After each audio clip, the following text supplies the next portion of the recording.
मेरा नाम प्राची है। मैं एक मिडिल क्लास फैमिली से बिलोंग करती थी। मैं एक न्यूरोलॉजिस्ट थी क्योंकि मेरा सपना था, मैं डॉक्टर बनना चाहती थी। मेरे मम्मी पापा ने मेरा ये सपना पूरा कर दिया था। अब मैं डॉक्टर बनकर लोगों का इलाज किया करती थी। हम 7 भाई बहन थे। मेरी 4 बहनों की शादी हो चुकी थी, लेकिन मैंने अभी तक शादी नहीं की थी। और मेरे 2 भाई थे, उनमें से एक भाई की भी शादी हो गई थी और एक भाई पापा के साथ दुकान पर जाता था। मेरे पापा के एक जनरल स्टोर था। हम लोग मामूली से लोग थे। हमारी इस छोटी सी जिंदगी में काफ़ी सारी खुशियाँ थीं। मैं कोई ज़्यादा काबिल और बड़ी डॉक्टर तो नहीं थी, लेकिन अपने हिसाब से लोगों का इलाज बहुत ईमानदारी और अच्छे तरीके से करती थी। अब मेरे मम्मी पापा का कहना था कि वो मेरी शादी करना चाहते हैं, क्योंकि लोग कहेंगे कि बेटी को डॉक्टर बनाने के बाद अब उसकी कमाई बैठकर खा रहे हैं। मेरे मम्मी पापा ने जिद बांध ली थी कि वो मेरी शादी करके ही रहेंगे। हालांकि मैं भी शादी नहीं करना चाहती थी। मैं अभी डॉक्टर बनकर लोगों का इलाज करना चाहती थी। मैं एक अस्पताल में नौकरी किया करती थी और मुझे यही सब कुछ अच्छा लगता था। आखिर इतने साल मैंने पढ़ाई करके अपने इस सपने को पूरा किया था और अभी मुझे नौकरी करते हुए सिर्फ 2 साल ही तो हुए थे। मेरे लिए एक रिश्ता भी आ गया था। मेरे मम्मी पापा को ये लड़का बहुत पसंद आया था, और आता भी क्यों नहीं। आखिर लड़का शहर के सबसे बड़े बिजनेसमैन का इकलौता बेटा था, जो कि बहुत ज्यादा स्मार्ट और हैंडसम था। उसे तो लड़कियां खूब घूर घूर कर देखती थीं और उसको पाने की चाहत रखती थीं। वो था ही इतना अच्छा कि कोई भी लड़की उसे देखकर उसकी दीवानी हो जाती थी। उस लड़के का नाम अंगद ओबराय था। अंगद इस शहर के सबसे बड़े बिजनेसमैन मोहन ओबराय जी का बेटा था। वो हमारे शहर की जानी मानी शख्सियत थे। जो भी उन्हें देखता था उनके घर जाने की चाहत रखता था। अंगद के घर वालों ने अपने बेटे के साथ मेरा रिश्ता पक्का कर दिया था। मेरी शादी की डेट भी जल्दी ही फिक्स हो गई थी, क्योंकि उसकी फैमिली वालों को अपने बेटे की शादी की बहुत जल्दी हो रही थी। मैं बड़ी हैरान हो रही थी और कंफ्यूज भी हो रही थी कि अंगद ओबराय के माता पिता ने अपने बेटे की शादी मुझ जैसी मामूली डॉक्टर के साथ कैसे फिक्स कर दी थी। हम लोग तो उनके जोड़ के भी नहीं थे। मैं जब खुद को शीशे में देखती तो मुझे अपनी खूबसूरती पर यकीन जरूर आता था, मगर कहीं से भी मैं खुद को मोहन ओबराय के बेटे अंगद ओबराय के लायक नहीं समझती थी। ये लोग बहुत अमीर थे, इतने ज्यादा अमीर थे कि उनकी जिंदगी में किसी चीज की कोई कमी नहीं थी। फिर लोगों ने अपने घर की बहू के लिए मुझे ही क्यों सिलेक्ट किया था। मेरा दिमाग बार बार यही सब कुछ सोच रहा था। मैं बहुत ज्यादा परेशान हो चुकी थी। मुझे समझ नहीं आ रहा था कि इतने बड़े बंगले में रहने वाले लोगों ने मुझ जैसी एक दिमाग की डॉक्टर को अपने बेटे के लिए क्यों पसंद किया। हम लोग तो बड़े सिंपल ही लोग थे। आखिरकार हम पर इतना बड़ा एहसान कैसे हो सकता था। उन लोगों को तो अपने बेटे के लिए अपने ही स्टैंडर्ड की कोई लड़की देखनी चाहिए थी, मगर हम तो मामूली से लोग थे। हाँ, मगर पेशे से मैं डॉक्टर थी और मुझे लोग मेरे पेशे की वजह से ही पहचानते थे। पर मैं कोई इतनी बड़ी और फेमस डॉक्टर नहीं थी, बस एक अस्पताल में नौकरी किया करती थी। फिलहाल अब इन लोगों ने रिश्ता फिक्स कर ही दिया था, तो मेरे मम्मी पापा तो इसको मेरी खुशकिस्मती जान रहे थे।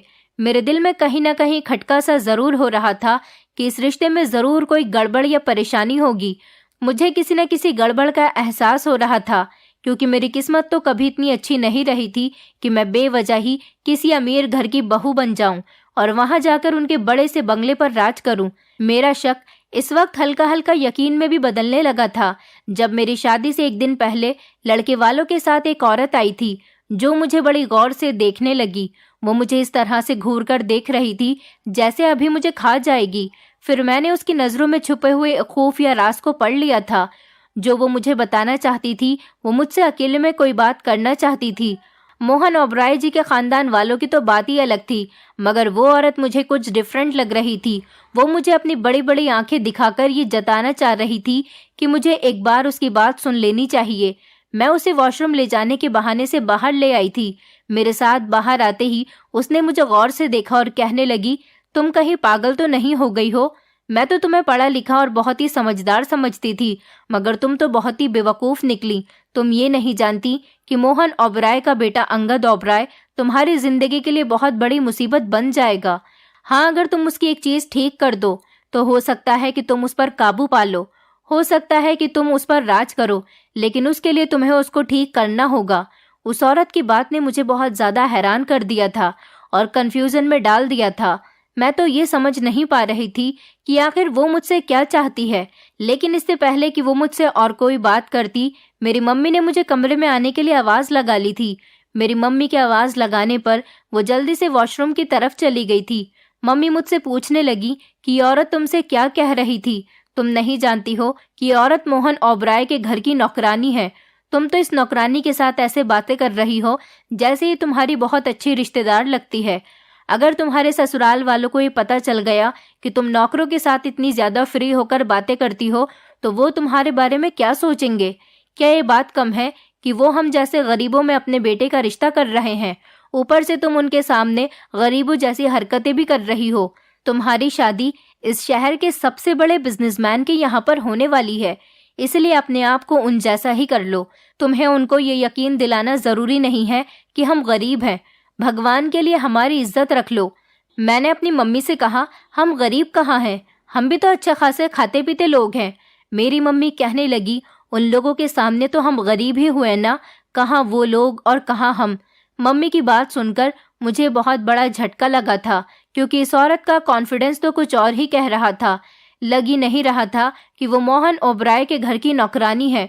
वो तो किसी मालकिन से कम नहीं लग रही थी और वो बातें भी मुझे मालकिन की तरह ही सुना रही थी। हालांकि मुझे उसकी बातें अच्छी नहीं लगी थी। उसकी बातें ना ही मुझे कुछ खास पसंद आई थी, लेकिन मेरे पसंद नापसंद करने से तो कोई फर्क नहीं पड़ता। असल बात ये थी कि उसने जो कहा वो सच था या झूठ था, क्योंकि उसकी बातों में सच्चाई जरूर झलक रही थी। उसने मुझसे कहा था कि तुम अंगद ओबराय से शादी करने के बाद बर्बाद हो जाओगी, यहाँ तक कि तुम उसको ठीक कर दो। इससे आगे वो कुछ और बताती, तभी तो मेरी मम्मी ने मुझे आवाज लगा ली थी और वो बाहर आ गई थी। उसकी बात अधूरी रह गई थी। उस औरत की अधूरी बात ने मुझे बहुत ज्यादा बेचैन कर दिया था, पर मेरे पास इस बेचैनी को दूर करने का कोई और रास्ता नहीं था सिवाय इसके कि मैं शादी होने का इंतजार कर लूं और शादी के बाद अपनी बर्बादी को खुद अपनी आंखों से देख सकूं। पर ऐसा कौन औरत कर सकती है? हर एक औरत का सपना यही होता है कि उसकी जिंदगी में कामयाबी हो सके, वो अपने पति के साथ खुश रह सके। उसे कुछ मिले न मिले, लेकिन उसे एक अच्छा हमसफर जरूर मिलना चाहिए। मैंने दोबारा इस औरत मतलब अंगद ओबराय के घर काम करने वाली औरत से बात करने की कोशिश की थी, मगर अंगद ओबराय के घर वालों ने मुझे इससे बात नहीं करने दी। उन्होंने इस काम वाली बेचारी को तो शहर से बाहर ही भेज दिया था। शायद उनको भी आइडिया हो गया था कि वो मुझे कुछ बताने की कोशिश कर रही है। मैंने अपनी मम्मी को ये सब कुछ नहीं बताया था कि कहीं मम्मी मेरी शादी से 1-2 दिन पहले और ज्यादा परेशान न हो जाएं। वैसे भी उनकी तबीयत खराब रहती थी, इसीलिए मैंने भगवान पर भरोसा करके इस औरत की बात को अपने ध्यान से निकाल दिया था। मैं नहीं चाहती थी कि शादी से पहले कोई नई परेशानी आ जाए, क्योंकि अब मेरी शादी में ज्यादा दिन नहीं रह गए थे, सिर्फ 2 दिन ही रह गए थे कि मैं एक नौकरानी के कहने पर कोई हंगामा कर दूं। मैं जानती थी कि उसने जो कुछ कहा था वो 100% सही साबित होने वाला था। कुछ लोग तो लोगों की शादी खत्म करवाने के लिए भी झूठ मूठ की बातें कर देते हैं, और जहां मेरी शादी होने वाली थी वहां पर तो ऐसे न जाने कितने लोग थे जो कि अंगद ओबराय के पीछे पड़े हुए थे। मेरे दिमाग में भी एक बात आने लगी थी कि आखिर इन लोगों ने मुझ जैसी गरीब लड़की के साथ अपने बेटे का रिश्ता क्यों जोड़ा? कोई तो वजह जरूर होगी। अगर अंगद ओबराय इतना ही काबिल होता तो मुझसे शादी क्यों करता? मैं तो उसके लिए एक मामूली सी लड़की थी, जबकि वो तो अपने पिता के ही लेवल के किसी बिजनेसमैन या फिर किसी और अमीर इंसान की बेटी को डिजर्व करता था।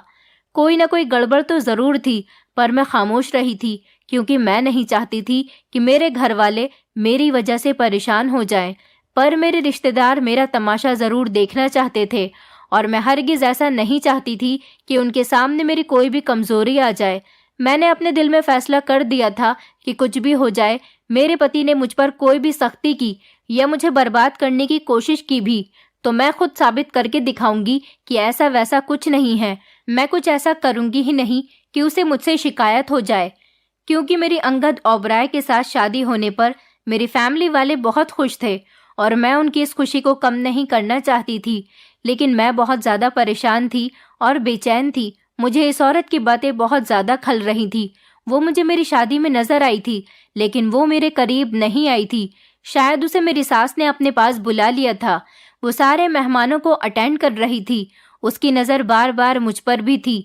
मुझे उससे नफरत भी हो रही थी, जिसने मेरी खुशियों को गम आने से पहले ही खा लिया था।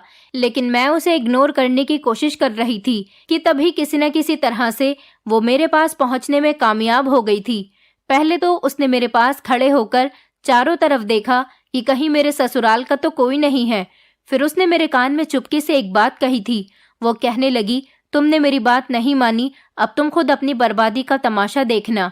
जो कुछ भी तुमने किया है उसके तुम खुद ही जिम्मेदार हो। मैं अभी भी कह रही हूँ कि अपने पति को तुम ठीक कर दो, वरना तुम्हारी सारी जिंदगी खराब हो जाएगी। मेरी बात को झूठ मत समझना। उस औरत की बात ने मुझे फिर से बेचैन कर दिया था। मैं अपनी शादी का फंक्शन भी खुशी खुशी अटेंड नहीं कर पा रही थी।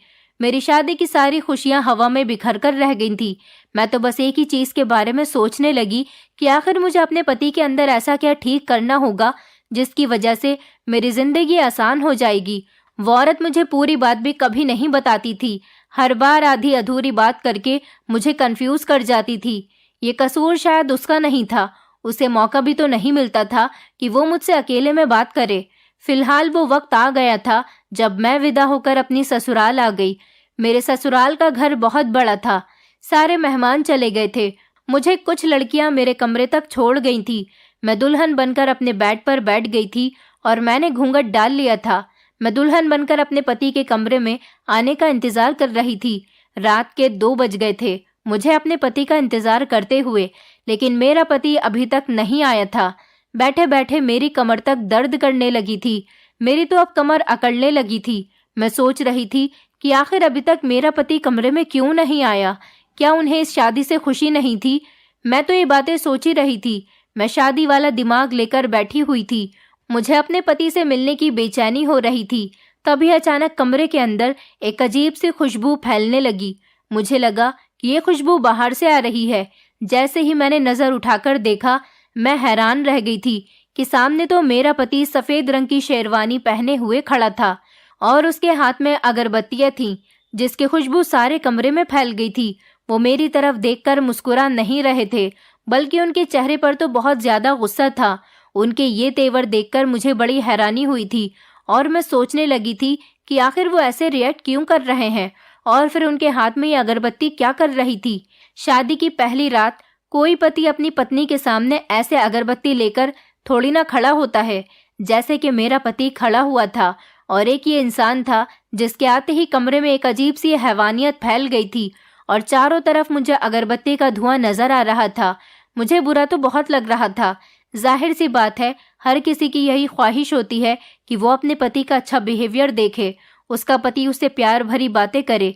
लेकिन मेरा पति तो ऐसे खड़ा हुआ था जैसे उसे बहुत ज्यादा गुस्सा आ रहा है।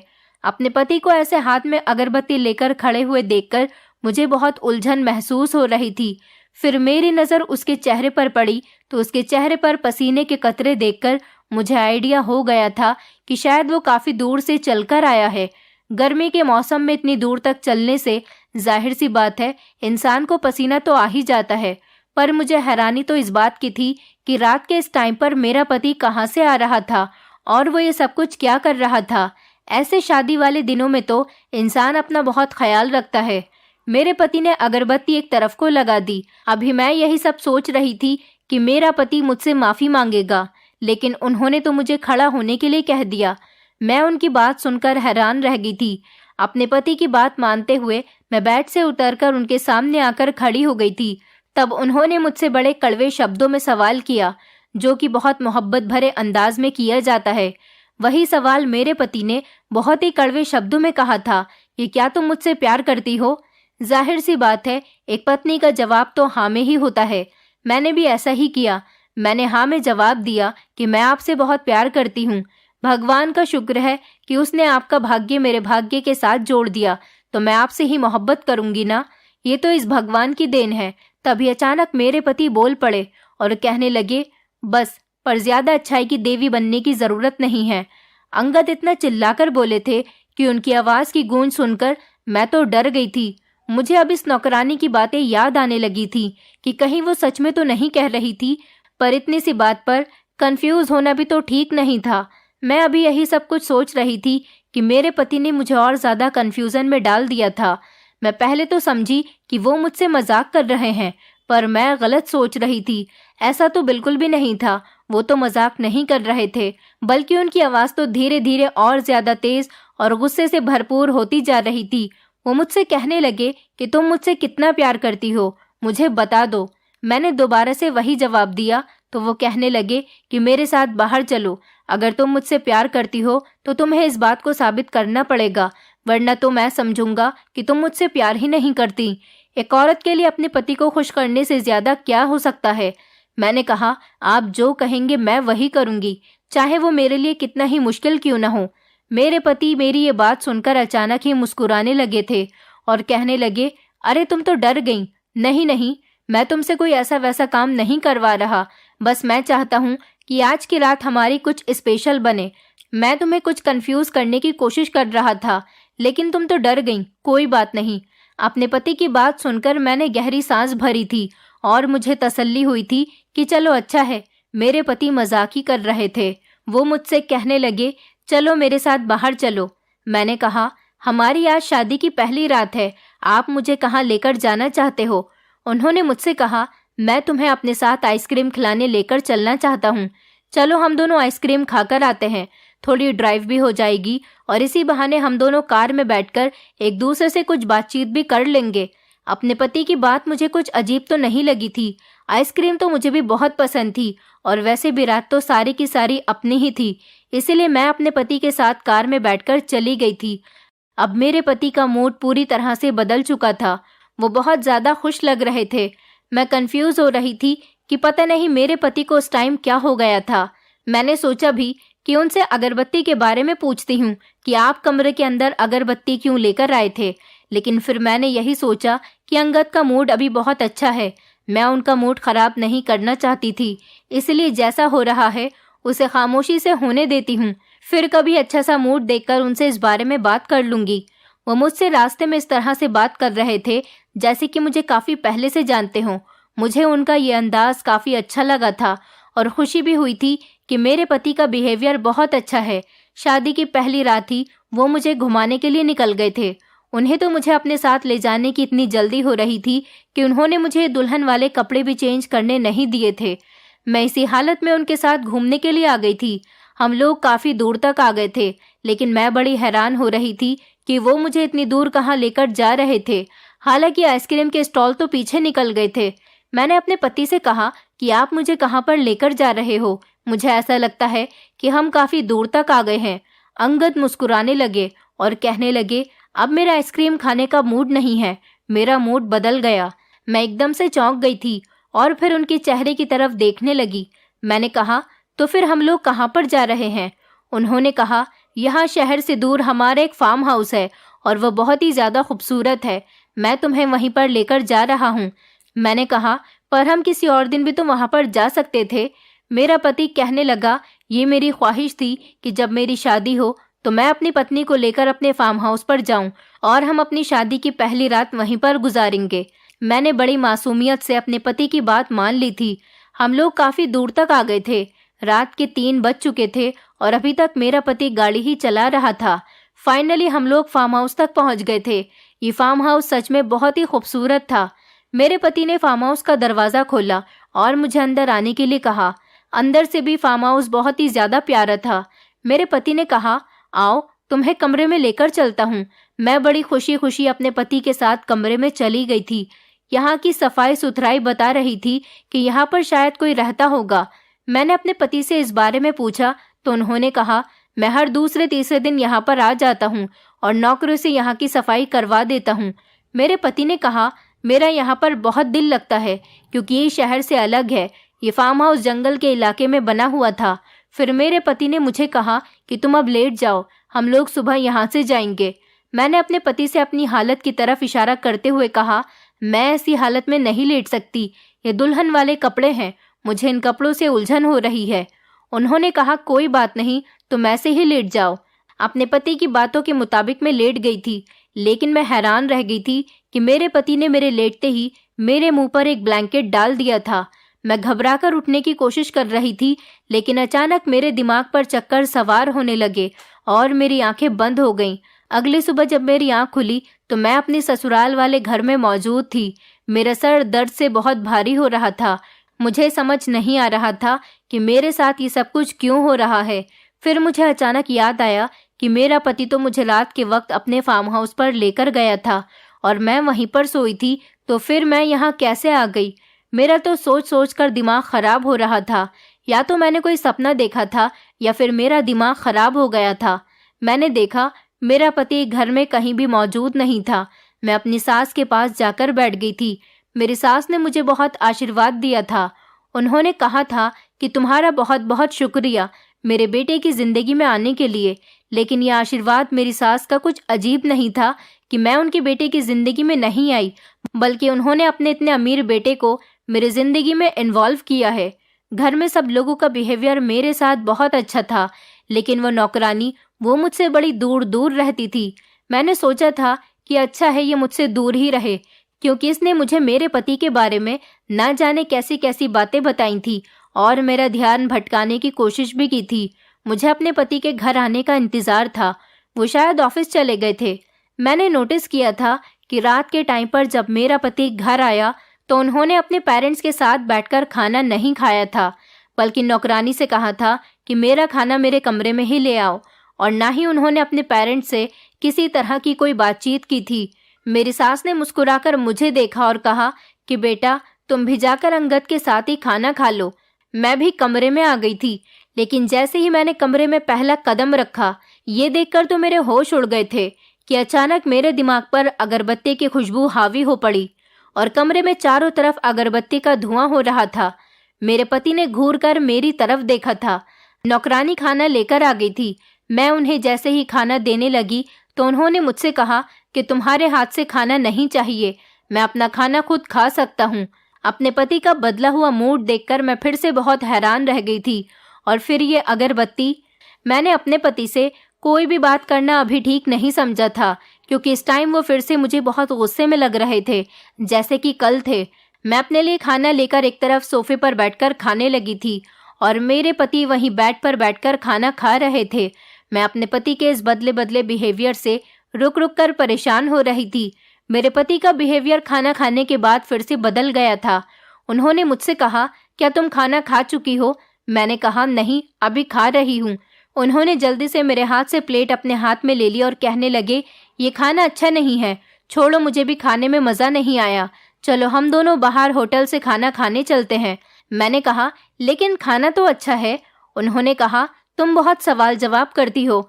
जबरदस्ती उन्होंने मेरा हाथ पकड़ लिया और कमरे से बाहर निकल आए। कहने लगे कि हम लोग होटल में खाना खाएंगे, घर का खाना मुझे भी ज्यादा पसंद नहीं है। इस तरह जबरदस्ती से मुझे अपने पति का घर से बाहर ले जाना बिल्कुल भी पसंद नहीं आया था। एक बार उन्हें मेरी मर्जी तो पूछनी चाहिए थी। फिर से वो मुझे कहीं दूर लेकर आ गए थे और खाना खाने के लिए किसी होटल पर भी नहीं रुके थे। मैंने अपने पति से कहा कि हम लोग कहाँ जा रहे हैं? होटल तो पीछे निकल गए। उन्होंने कहा, हम लोग फार्म हाउस जा रहे हैं। मैंने खाना ऑर्डर कर दिया है, हम लोग वहीं खाना खाएंगे। फिर मेरे दिमाग में आया और मैंने अपने पति से पूछा कि कल रात हम लोग फार्म हाउस में गए थे, तो फिर सुबह अचानक मेरी आंख घर पर कैसे खुली थी? मेरे पति ने कहा कि तुम फार्म हाउस पर जाते ही लेट गई और तुम्हें फौरन ही नींद आ गई थी। तुम इतनी गहरी नींद में सो रही थी कि तुम्हें तो अपने पति से बात करने की भी फुर्सत नहीं थी। यहाँ तक कि मैं तुम्हें सुबह घर पर लेकर आया और तुम्हें तब भी पता नहीं चला। तुम इतनी ज्यादा गहरी नींद में सोती हो, मुझे नहीं पता था।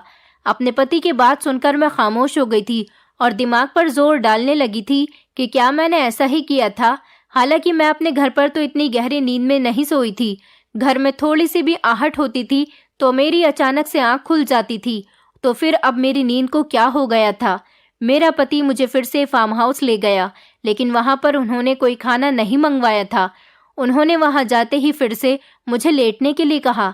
उनके कहने के मुताबिक मैं लेट गई थी और मेरे लेटते ही उन्होंने फिर से मेरे मुंह पर ब्लैंकेट ढक दिया और फिर मैं गहरी नींद में सो गई थी। अब हर दिन मेरे साथ ऐसा ही होने लगा था।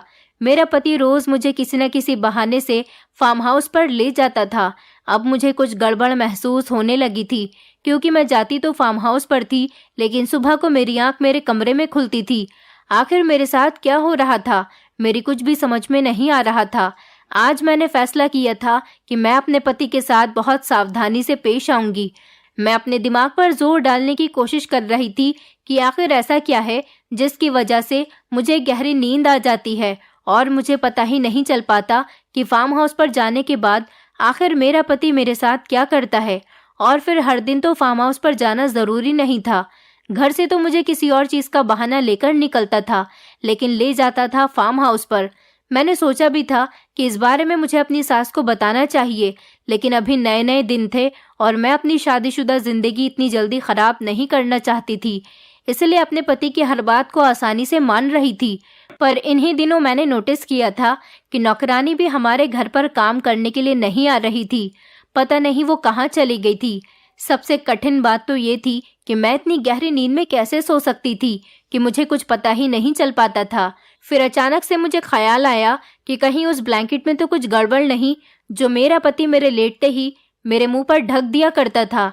इसलिए आज मैंने फैसला कर लिया था कि मैं अपनी नाक में रुई लगा लूंगी और देखूंगी कि क्या जो मैं सोच रही हूँ वो सही है या गलत। क्या सच में मेरा पति मुझे बेहोश करता है या फिर मैं खुद ही गहरी नींद में सो जाती हूँ। आज मेरा पति जब रात को घर आया तो मैं पहले से ही तैयार थी उनके साथ फार्म हाउस पर जाने के लिए। बस देख रही थी कि आखिर वो मुझसे फार्म हाउस पर जाने का क्या बहाना करने वाले हैं। उन्होंने आते ही मुझसे कहा, चलो हम लोग लॉन्ग ड्राइव पर चलते हैं। आज मैंने उनसे कोई सवाल नहीं किया था और मैं उनके साथ जाने के लिए फौरन ही तैयार हो गई थी। हम लोग फार्म हाउस पर पहुंच गए थे। रूटीन के मुताबिक मेरे पति ने मुझे बेड पर लेटने के लिए कहा तो मैं लेट गई थी और मेरे पति ने मेरे मुंह पर ब्लैंकेट ढक दिया था। प्लान के मुताबिक मैं नाक में रुई लगाकर गई थी, जिसके बारे में मेरे पति को पता नहीं था। लेकिन अजीब बात ये थी कि मुझे बेहोशी नहीं हुई थी, मैं होश में थी और कमरे में होने वाली खटर पटर की आवाज़ को अच्छी तरह से महसूस कर रही थी। तभी अचानक कमरे की रोशनी बंद हो गई, लेकिन एक धीमी सी रोशनी थी जो कमरे में फैल गई थी। मुझे कमरे से अगरबत्ती की खुशबू आने लगी थी। मुझे बहुत डर लग रहा था, लेकिन मुझे हिम्मत से काम लेना था। मुझे यकीन हो चुका था कि मेरा पति मुझे बेहोश करता था, क्योंकि अभी तक मेरे ऊपर बेहोशी सवार नहीं हुई थी। मैं सब कुछ अच्छी तरह से सुन सकती थी। मुझे इसी तरह से लेटे हुए आधा घंटा गुजर गया था। कमरे में पूरी तरह से खामोशी छाई हुई थी। मैंने धीरे से ही ब्लैंकेट को अपनी आंखों से हटा दिया था, लेकिन ये देखकर तो मेरे होश उड़ गए थे कि मेरा पति मोमबत्तियों के घेरे में बीच में बैठा हुआ था और बहुत सारी अगरबत्तियां उसके आगे जल रही थी। कमरे में खुशबू फैली हुई थी। मेरे पति ने अपने आगे को नींबू और मिर्ची रखी हुई थी। इसका मतलब ये था कि मेरा पति जादू कर रहा था। वो आंखें बंद करके न जाने क्या क्या पढ़ रहा था। मेरी कुछ भी समझ नहीं आ रहा था। मैं तो अपने पति को देखकर डर गई थी। मैंने इसी तरह से अपनी आंखें बंद कर ली थीं, क्योंकि मैं नहीं चाहती थी कि मेरा पति मुझे होश में देखकर मेरी जान का दुश्मन बन जाए। लेकिन अब मैंने सोच लिया था कि मैं उस नौकरानी से पूरी बात पूछकर ही रहूंगी, जो मुझे बार बार अंगद से शादी करने पर मना कर रही थी। इसका मतलब यही था कि वो सच कह रही थी कि मेरा पति ठीक नहीं है, मुझे उसे ठीक करना होगा। लेकिन वो ये सब कुछ क्यों और क्या कर रहा था, ये मुझे अभी तक नहीं पता था और इसके बारे में मुझे वो नौकरानी ही बता सकती थी। मैंने सोच लिया था कि यहाँ से फ्री होते ही मैं उससे बात करके ही रहूंगी। इसी तरह से 4-5 घंटे गुजर गए थे। अंगद न जाने क्या करता रहा था। फिर उसके बाद उसने मेरे मुंह से ब्लैंकेट हटा दिया था और न जाने मेरे मुंह पर क्या पड़कर फूका था। मैं उछलकर रह गई थी।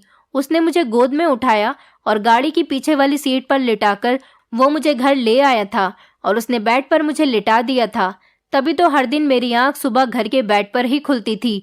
पति के घर से निकलते ही मैं फौरन नौकरानी के पास गई। भगवान का शुक्र था कि वो आज काम पर आई थी। मैंने उसे जल्दी से अपने कमरे में बुलाया और कमरे का दरवाज़ा अंदर से बंद करने के बाद उसे पूरी बात बताई और कहा कि अब तुम मुझे बताओ कि तुम ये सब कुछ कैसे जानती हो और तुम मुझे पूरा सच बताओ। फिर उसने जो कुछ मुझे बताया उसे सुनकर मेरे होश उड़ गए थे। नौकरानी ने मुझे बताया कि दरअसल अंगद के माता पिता ने बचपन से ही उसे अकेला छोड़ दिया था। इन दोनों को दौलत का बहुत ज़्यादा शौक था, इसलिए इन्होंने अपने बच्चों का बचपन बर्बाद कर दिया। ये दोनों अपनी ज़िंदगी में मगन रहे। छोटा सा अंगद, जिसे माता पिता के सहारे की ज़रूरत थी, उनके प्यार की ज़रूरत थी, लेकिन माता पिता ने अपने बेटे पर ध्यान नहीं दिया और अपने बेटे को नौकरों के हवाले कर दिया। नौकर तो माँ बाप की तरह बच्चों का ख्याल नहीं रख सकते, इसलिए अंगद हॉरर मूवीज, जादू टोने वाली मूवीज और गेम्स भी हॉरर टाइप जैसे ही खेलने लगा था। वो अकेले रह रहकर उसके दिमाग पर जादू टोने वाली बातें सवार हो गई थी, क्योंकि उसे कहानी भी जादू टोने वाली ही पसंद थी। वो अपने मोबाइल के अंदर जादू टोने की और भूत की कहानियां सुनता था और उनकी वीडियोस देखता था। वो इस अलग दुनिया में रहने के बाद अपनी इसी दुनिया में पहुंच गया है। उसने अपने आप को पूरा इसी तरह से बना लिया। जब जवान होने के बाद उसके माता पिता को पता चला कि उनका बेटा उनके काबू में नहीं है, तब उन्होंने उसकी शादी करने का फैसला किया।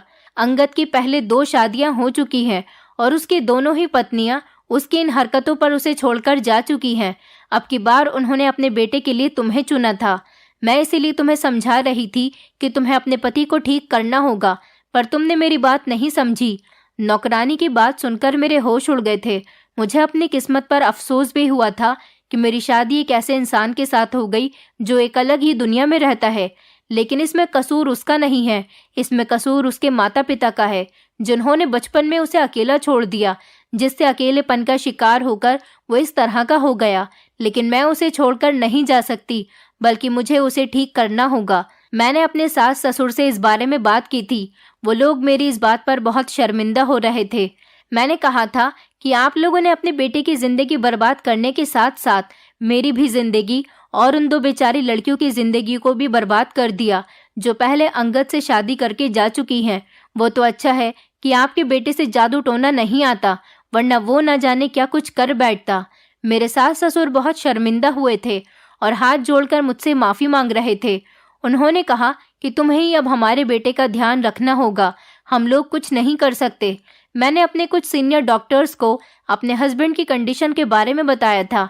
उन्होंने मुझे लंदन के लिए कंसल्ट किया था, जहां से मैं अपनी पढ़ाई पूरी करके आई थी। मैं अपने पति को बेहोशी का इंजेक्शन देने लगी थी, ताकि मेरा पति अब कोई ऐसी वैसी हरकत न करे, और मैं उसे लेकर लंदन चली गई। वहां जाकर मेरे पति का इलाज चल रहा था और मेरे पति की कंडीशन अब काफी बेहतर हो गई है। मेरी इस होनहारी और दरिया दिली से मेरे सास ससुर भी बहुत खुश हैं। मैं आप लोगों से रिक्वेस्ट करना चाहती हूँ कि प्लीज़ अपने बच्चों का बचपन खराब मत करिए। अपने बच्चों के साथ रहिए, उनको टाइम दीजिए। ऐसा न हो कि दौलत की वजह से या बिजी शेड्यूल की वजह से आप अपने बच्चों को ही खो दें। बच्चों को पेरेंट्स के साथ की और उनके प्यार की बहुत ज़रूरत होती है। दोस्तों, उम्मीद करती हूँ आपको हमारी कहानी पसंद आई होगी। कहानी पसंद आई है तो वीडियो को लाइक करें, चैनल पर नए हैं तो चैनल को सब्सक्राइब करें और हाँ, नोटिफिकेशन बेल को ज़रूर दबाएं ताकि अगली अपडेट सबसे पहले आपको मिले।